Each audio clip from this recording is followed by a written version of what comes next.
Dans cette nouvelle partie, nous allons étudier la technique des éclairages. Je vais donc utiliser la pièce que nous avons créée précédemment avec les portes qui s'ouvrent. Nous allons donc ouvrir l'explorateur, la partie Actor Class. Vous vous souvenez donc ici nous avons tous les acteurs que nous pouvons placer donc dans le jeu. L'acteur qui nous intéresse à l'heure actuelle, c'est l'acteur Light, donc lumière. Il est ici, en cliquant sur cette petite croix, on peut ouvrir ici toutes les lumières qui sont disponibles à l'heure actuelle dans le jeu. Alors, nous allons nous intéresser d'abord au point Light. Il suffit que je clique dessus et ensuite que je le positionne dans la pièce Add point Light à cet endroit. On voit tout de suite l'impact de la lumière sur les surfaces. La première chose à faire est de définir les propriétés d'illumination de notre monde.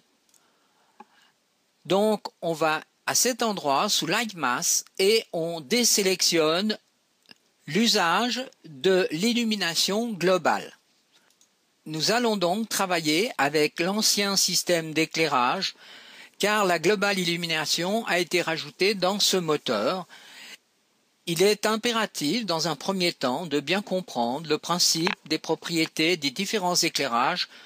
Une fois que notre acteur point Light est sélectionné, il y a deux façons d'aller chercher ces propriétés. Ou vous allez à cet endroit où vous faites View, Acteur, Propriétés, et à ce moment-là, vous avez les propriétés donc de cet acteur. Ou bien encore, plus simplement, vous appuyez sur la touche F4 du clavier. Ensuite, nous vérifions que le rayon d'action de la lumière est visible. C'est Light Radius ou la touche R du clavier. Vous voyez, ici ce cercle représente donc la zone d'action de cette lumière. N'oubliez pas que vous êtes en 3D, donc regardez toujours dans deux fenêtres. Ensuite, les propriétés qui nous intéressent, c'est les propriétés Light. Au moment où je clique ici, je vois apparaître un sous-menu, les composantes de la lumière. Si je clique de nouveau là-dessus, je vois encore trois sous-menus. Alors, nous allons nous intéresser à deux sous-menus pour l'instant. Ce qu'il faut aussi bien comprendre, c'est que le point Light est en réalité une lumière omnidirectionnelle. Ceci veut dire que cette lumière diffuse dans toutes les directions. Alors, le premier menu que nous allons étudier, c'est le menu Point Light Component. À cet endroit, vous voyez ici le rayon. En somme, je peux ici, vous voyez, changer le rayon d'action de la lumière. On voit tout de suite ce qui se passe dans les différentes fenêtres. Faites bien sûr attention de bien être dans le bon mode de visualisation de votre fenêtre perspective. Donc, avec la lumière prise en considération. Mais en principe, ceci se fait automatiquement. Maintenant, nous allons faire un autre petit exercice, c'est d'augmenter l'intensité de la lumière en agissant sur Light Component. Vous avez ici ce qu'on appelle le Brightness. Et vous voyez que si j'augmente le brightness, l'éclairage augmente. Alors, pour l'instant, je vais faire un brightness, par exemple, environ de 2. Je reviens sur le rayon.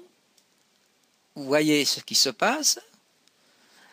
Et maintenant, je vais agir sur un paramètre, ici, qui est aussi extrêmement important. Je mets ce paramètre à 0. Vous constatez donc que quand ce paramètre est à 0, la lumière est franche sur les murs. Par contre, si j'augmente ce paramètre progressivement, vous voyez que l'on obtient un dégradé de la lumière.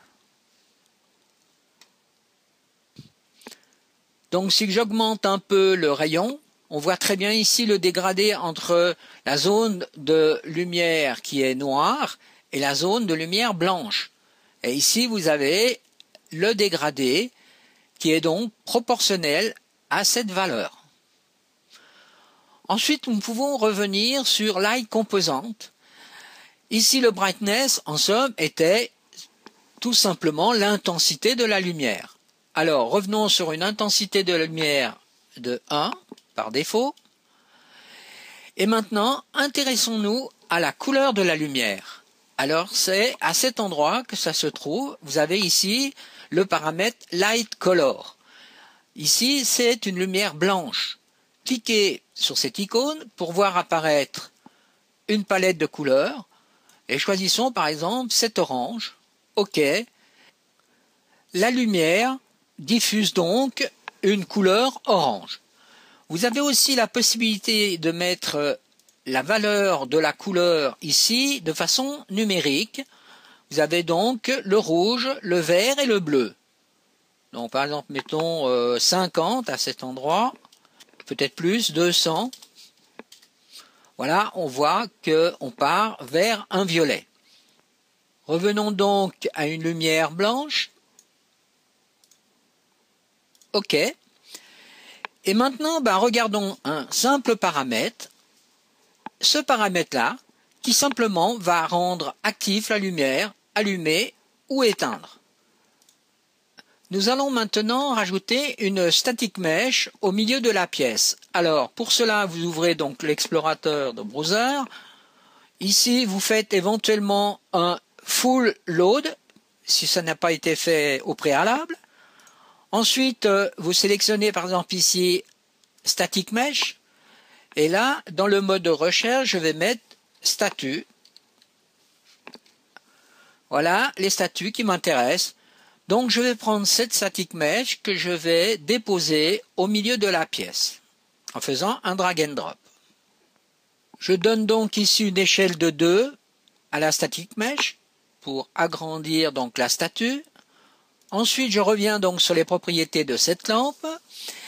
Et ici, je vais lancer un calcul de lumière en cliquant ici sur cette ampoule. À ce moment-là, une fenêtre apparaît. Et ici, vous pouvez choisir le type de qualité. Donc, mettons-nous sous Preview. OK. Voilà. Ici, vous voyez qu'il y a une ombre. C'est l'ombre de la statue. Pour supprimer cette ombre, il suffit simplement de désélectionner ce paramètre Cast Shadow et de relancer un calcul. L'ombre a donc bien disparu. Il y a aussi une propriété qui est extrêmement importante, c'est la light map. Qu'est-ce que c'est qu'une light map? Alors, pour cela, je sélectionne par exemple ce mur et ce mur-là. Je fais ici surface propriété et vous voyez apparaître dans cette fenêtre ici la résolution de la light map. Je change ce paramètre et je le mets à 4. OK. Je relance un calcul. Et qu'est-ce que je constate? Eh bien, que l'ombre est maintenant nettement plus visible sur les murs. D'où l'importance de ce paramètre Lightmap. Un autre paramètre qui est aussi important dans les propriétés des lumières, c'est ce qu'on appelle les canaux de lumière. Alors, vous allez ici sous Lightning Channel que vous développez. Et si par exemple, je désélectionne Static, indirectement Static Mesh, et que je lance un procédé de calcul, vous constatez que la Static Mesh n'a pas réagi à la lumière omnidirectionnelle. Donc, la lumière n'a pas été calculée pour la Static Mesh. Faisons maintenant l'inverse. Je resélectionne la Static Mesh, mais je désélectionne les BSP, ce sont les murs. Je lance un calcul et vous constatez que les murs ne sont pas du tout éclairés. Donc, voici l'importance de ces canaux de lumière. Nous venons de voir dans cette première partie sur les lumières omnidirectionnelles les propriétés principales de ce type de lumière.